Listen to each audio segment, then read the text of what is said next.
hope you are fine ya. Salam pintar Indonesia. Seperti biasanya, jangan lupa ya. Kita ketemu lagi di channel YouTube-nya Miss Nova, di mana kamu bisa belajar bahasa Inggris dengan cara yang menyenangkan. So today in this lesson, we are going to study about present tense. Hari ini kita akan belajar tentang present tense. So apa itu present tense? Present tense itu biasanya dipanggil juga atau disebut juga dengan simple present tense. Seperti kata-kata yang membentuknya, yaitu ada kata simple dan juga ada kata present. Simple itu sederhana, present itu sekarang atau saat ini. Maka simple present tense maksudnya adalah sebuah tenses atau pola kalimat yang menggambarkan kejadian, peristiwa, perbuatan, action atau kejadian yang terjadi sekarang dan juga secara sederhana. Tetapi ada bedanya dengan present continuous tense ya. Nah, apa bedanya? Bedanya adalah dalam penggunaannya. Jadi present tense itu digunakan untuk beberapa fungsi. Yang pertama itu adalah digunakan untuk saat kita menunjukkan suatu peristiwa, kejadian, kegiatan yang sering terjadi atau terjadinya itu berulang-ulang. Contohnya kalau dalam bahasa Indonesia misalnya gini, saya sarapan pagi setiap jam 10 pagi setiap hari. Berarti itu kan suatu kejadian yang berulang-ulang dan selalu kamu lakukan. Selalu saya lakukan karena dalam kalimat itu saya mengucapkan saya. Jadi kebiasaan-kebiasaan ini itu disebut dengan present tense. Nah, contohnya dalam bahasa Inggris tuh saya kasih I leave for school at 6 AM every morning. Ya, saya pergi ke sekolah setiap jam 6 setiap pagi. Jadi itu kan berulang-ulang setiap hari kalau mau ke sekolah jam 6 gitu ya. Lalu fungsi dari present tense yang kedua, yaitu digunakan untuk menunjukkan suatu fakta atau sesuatu yang merupakan kebenaran umum atau general truth yang everybody, semua orang itu udah tahu. Jadi dia umum, kebenaran umum. Contohnya misalnya gini, matahari terbit dari barat dan terbenam dari ke timur. Itu adalah kebenaran yang umum karena semua orang tahu. Yes, paham ya? Contohnya dalam bahasa Inggris adalah vegetarians don't eat meat and fish. Vegetarians don't eat meat and fish. Orang-orang vegetarian tidak makan daging dan ikan. Betul ya? Itu kebenaran ya. Dan semua orang juga udah tahu tentang itu. Kalau dia makan daging dan ikan berarti dia bukan vegetarian. Right? Oke.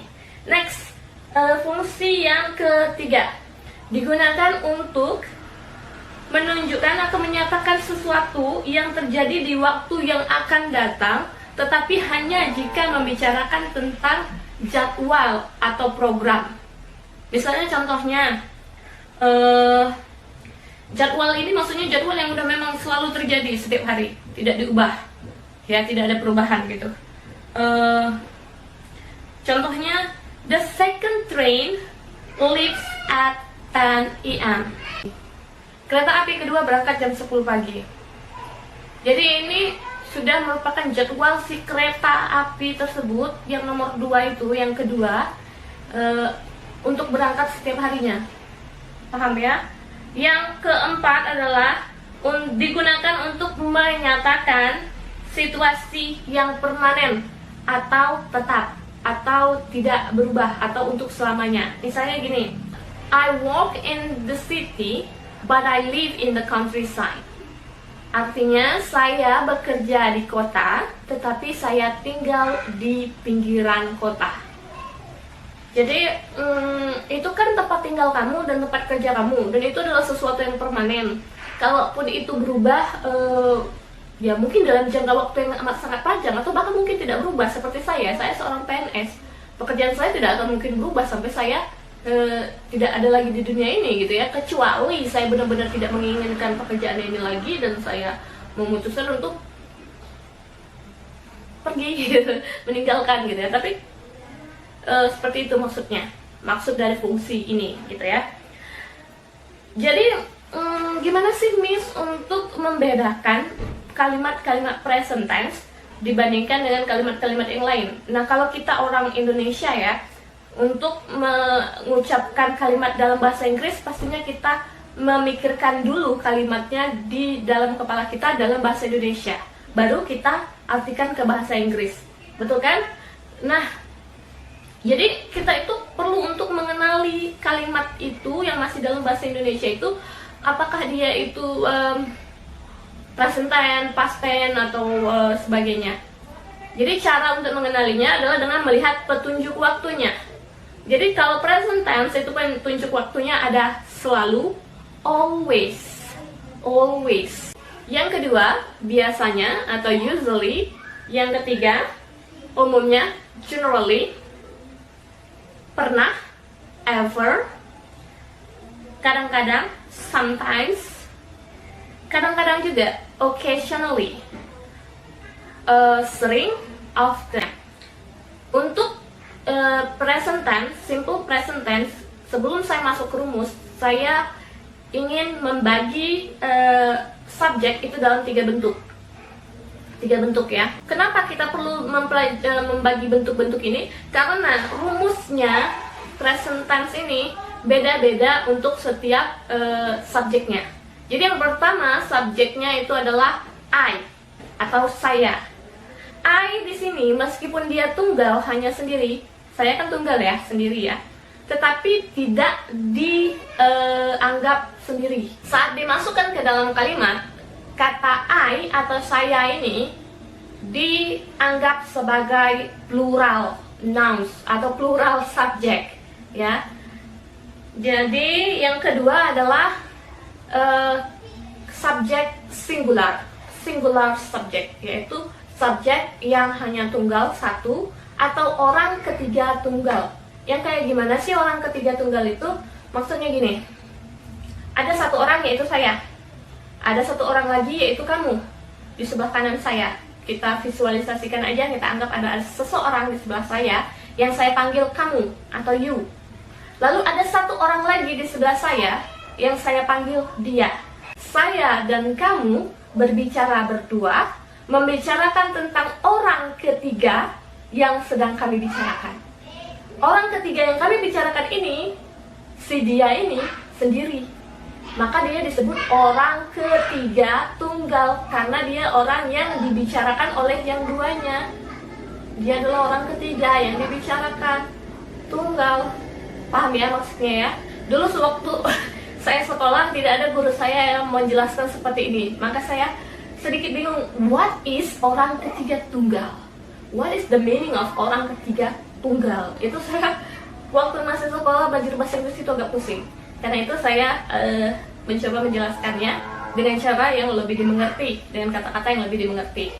Nah, tadi sudah saya jelaskan bukan bahwa kita harus membagi subjek ke dalam 3 bentuk. Yang pertama yaitu subjek I atau saya, ya. Yang kedua adalah subjek he, she, dan it. Dia laki-laki, dia perempuan, dan itu atau ini, ya, digabungkan menjadi subjek singular, ya. Yang ketiga adalah subjek plural atau subjek banyak. Banyak itu bukan berarti 10, 20, 100, 1000, nggak harus ya. Banyak itu adalah lebih daripada 1, bisa 2 ya.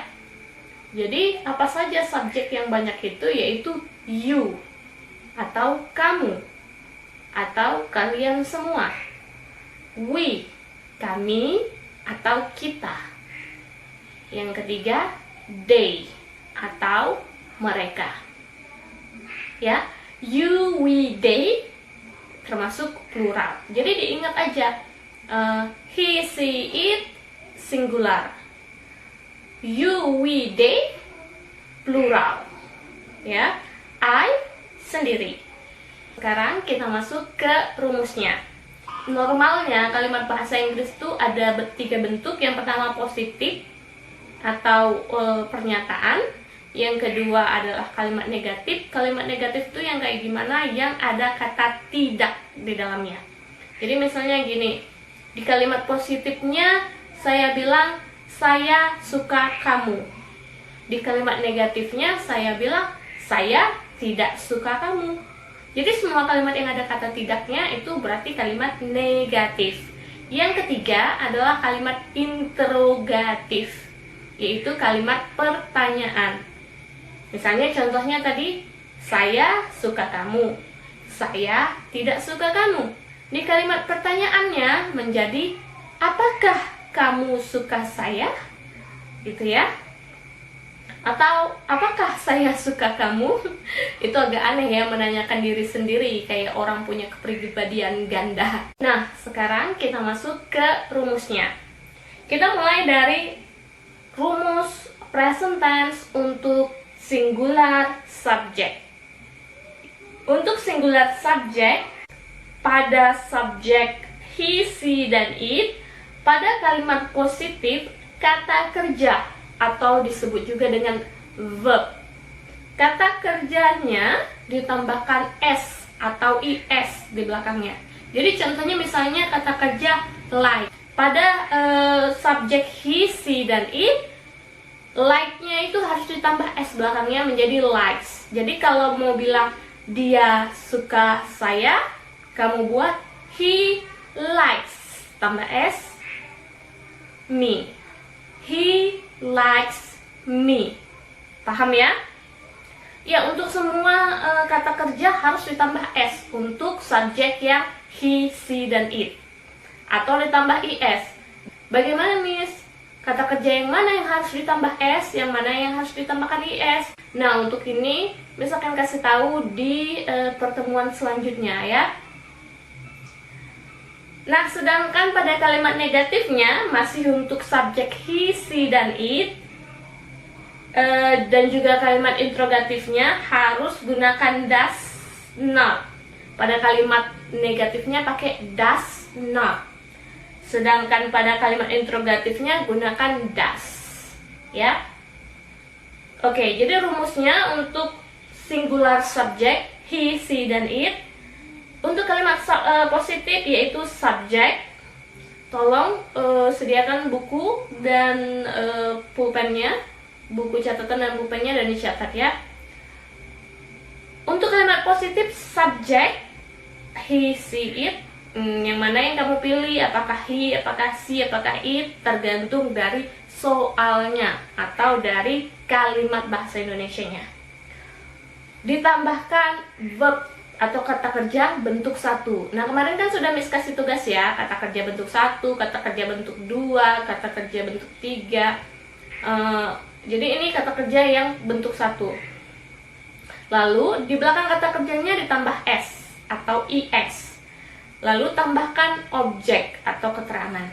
Miss, kalau nggak ada objeknya boleh nggak sih? Boleh. Miss, kalau nggak ada keterangannya boleh nggak sih? Boleh. Karena ada kalimat yang hanya ada subjek dan predikat atau subjek dan kata kerja, subjek dan verb saja, itu sudah membentuk sebuah kalimat dan sudah cukup. Contohnya, I sing. Saya bernyanyi. Udah kan? Cukup kan? Ya, berarti cuma I sing. Bisa, tanpa perlu ada objek. Kalau mau tambahin objek, boleh. I sing a song. Saya menyanyikan sebuah lagu. Understand ya?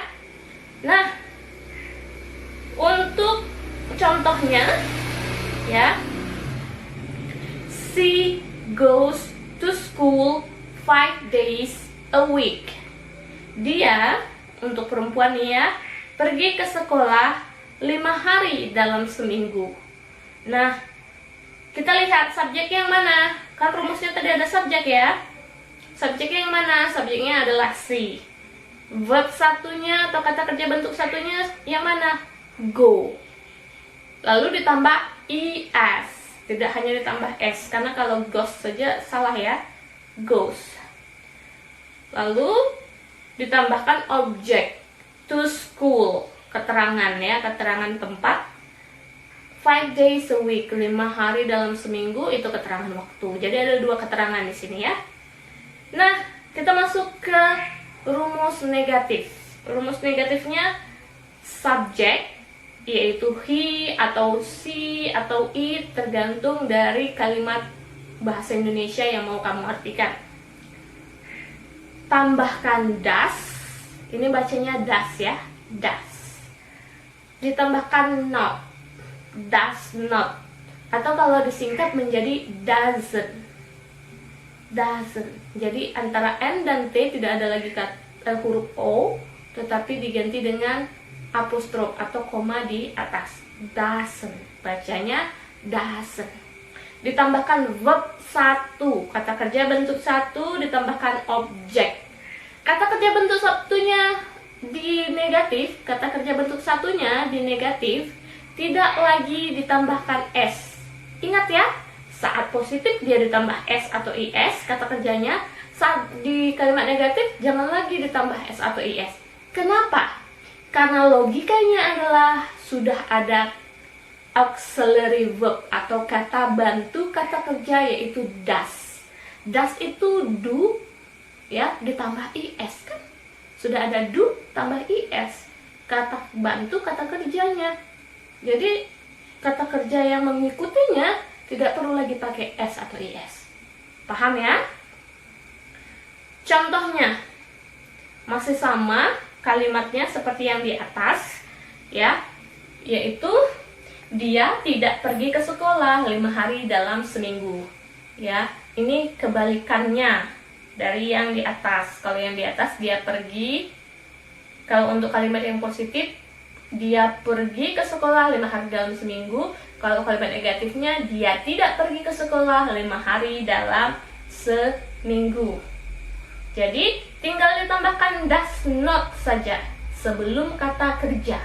Dan kata kerjanya kembali ke bentuk pertama, yaitu go. She does not go to school 5 days a week. Jadi ngikutin aja rumusnya ya.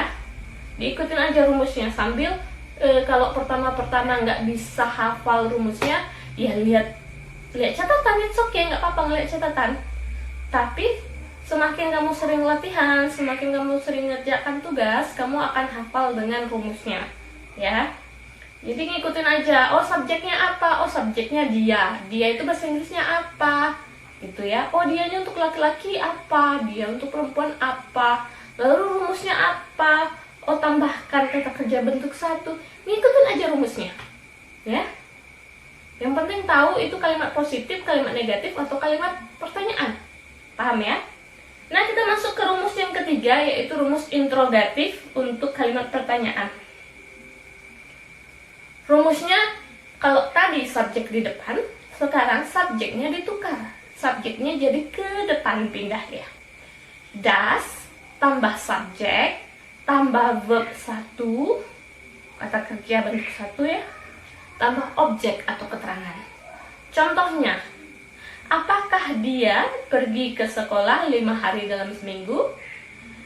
Does, jadi does di sini diartikan apakah, ya. Does di sini diartikan apakah. Does she go to school 5 days a week? Apakah dia pergi ke sekolah 5 hari dalam seminggu? Jadi jangan lagi cari di kamus apakah apa ya, jangan. Jadi kan udah ada rumusnya.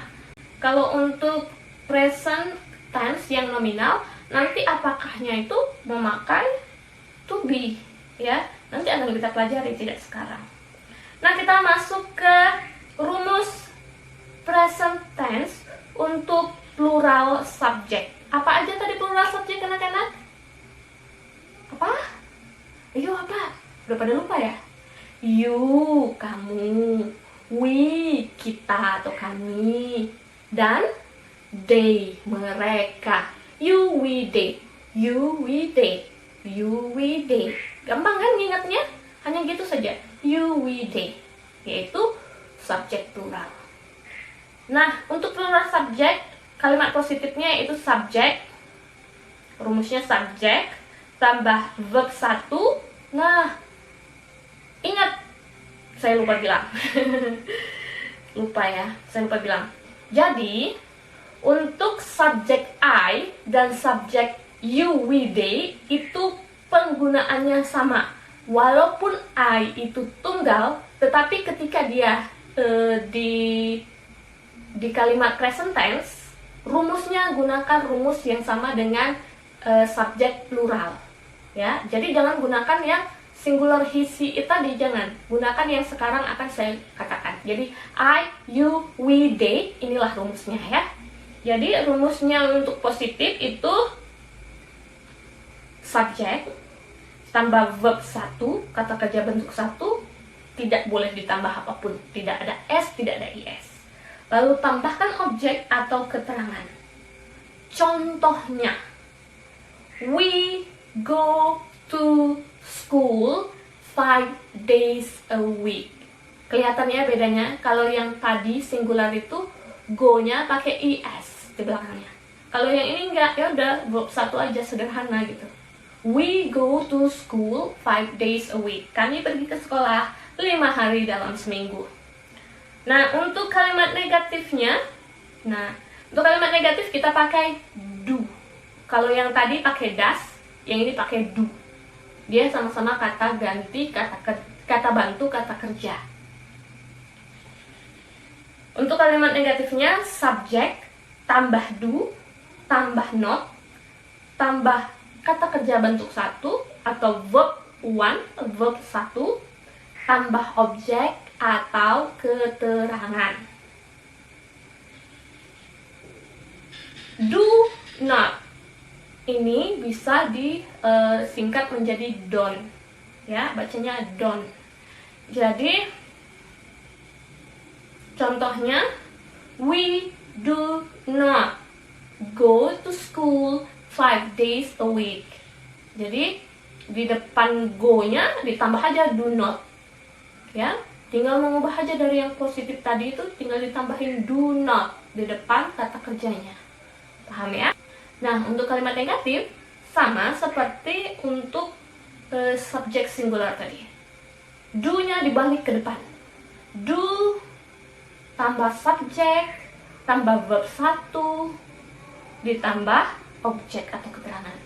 Contohnya, apakah kita pergi ke sekolah 5 hari dalam seminggu? Do we go to school 5 days a week? Paham sampai di sini? Masih belum mengerti? Kalau masih belum mengerti, saya akan memberikan sebuah kalimat. Kita akan mengubah kalimat ini ke dalam bahasa Inggris bersama-sama. Tetapi kali ini kita akan membandingkan kalimat-kalimatnya apabila subjeknya diganti. Oke, untuk kalimat pertama, saya menyanyikan sebuah lagu. Bagaimana rumusnya? Subjek tambah verb 1 tambah objek. Subjeknya yang mana? Saya. Ya, dalam kalimat ini subjeknya saya. Saya apa bahasa Inggrisnya? I. Lalu setelah subjek ditambah verb 1 atau kata kerja bentuk 1. Yang mana yang kata kerjanya? Menyanyikan. Kata kerja itu kayak gimana sih, Miss? Kata kerja itu adalah sebuah kata yang mewakili sebuah tindakan atau aksi atau pekerjaan atau perbuatan yang kita lakukan. Contohnya, menyanyi, mandi, makan, minum, tidur, menyikat gigi, berbicara, membaca, dan sebagainya ya. Jadi kita ulang, subjeknya I, kata kerja bentuk satunya menyanyi yaitu sing. Lalu objeknya sebuah lagu, a song. I sing a song. Sudah? Sudah, kita simpan kalimatnya di atas ya. Selanjutnya kita ganti. Dia untuk laki-laki menyanyikan sebuah lagu. Maka he sings a song. Ya, jadi singnya ditambahkan s. Sudah seperti yang saya bilang tadi ya. Kata kerjanya harus ditambah s. Bagaimana kalau dia untuk perempuan? She sings a song. Bagaimana kalau kami? We sing a song. Bagaimana kalau subjeknya diganti kamu? You sing a song. Bagaimana jika subjeknya diganti they? They sing a song. Paham ya? Nah, untuk kalimat negatif juga sama seperti itu. Ikuti saja rumusnya. Ya, jika kamu memiliki permasalahan dalam menyelesaikan tugasmu, silahkan chat pribadi saya di WhatsApp. Tetapi sebelum itu saya ingin membahas sedikit tentang tugas yang saya berikan. Untuk tugas number 1, wait, saya lihat dulu tugasnya mana. Nah, yang E atau A. Mari kita memeriksa sejauh apa pemahaman kamu tentang kata kerja. Jadi di situ ada I speak, speak itu kata kerjanya, I itu subjeknya, titik-titik English. Apakah subjek speak ini perlu ditambahkan S atau enggak? Ayo, apa jawabannya? Kalau tidak perlu ditambahkan S, tulis saja speak. Kalau perlu ditambahkan S, tuliskan speaks, pakai S di belakangnya. Begitu juga untuk soal nomor 2, 3, dan 4. Soal yang B. Ubahlah kalimat-kalimat di bawah ini ke dalam bentuk negatifnya. Nah, tahu dong ya, kalau you pakai apa? Apakah pakai does? Apakah pakai do? Pakai does not? Atau pakai do not? You does not? Apa you do not? Habis itu masukkan kata kerjanya. Udah ditulis ya kata kerjanya di situ, it. Ya? Paham ya? Lalu yang C, ubahlah kalimat-kalimat di bawah ini ke dalam bentuk interrogatifnya. Maksudnya pertanyaannya. Jadi itu sudah kita tahu tadi ya. Kalau he, she, it pakai does. Kalau you, we, they, dan I pakai do. Maka di situ kamu cuman menambahkan aja, tambahkan do, apakah tambahkan does. Tergantung subjeknya ya. Lihat dulu subjeknya. Kalau subjeknya he, she, it pakai does. Kalau subjeknya I, you, we, they pakai do. Nah, kalau yang ini, yang E, nah tentu saja buatlah kalimat yang sesuai di bagian yang titik-titik. Kalau diminta interrogatif, ya interrogatif. Kalau kalimat negatif, kalimat negatif. Kalau kalimat positif atau afirmatif, ya buat kalimat positifnya dari kalimat-kalimat yang ada. Nah, yang F sampai yang G nggak perlu dijelasin, pasti tahu ya maksudnya. Oke, thank you so much for today. Saya berharap kamu bisa memahami pelajaran kali ini. Meskipun kita punya keterbatasan, kita tidak bisa ke sekolah, tapi Miss berharap dengan adanya video pembelajaran ini, kalian tetap bisa belajar bahasa Inggris dengan baik, dan bahkan bisa lebih memahami dibandingkan sebelumnya. Oke? Tetap pakai masker kamu, stay at home, tinggal di rumah, jangan kemana-mana kalau nggak terlalu perlu. See you, bye-bye.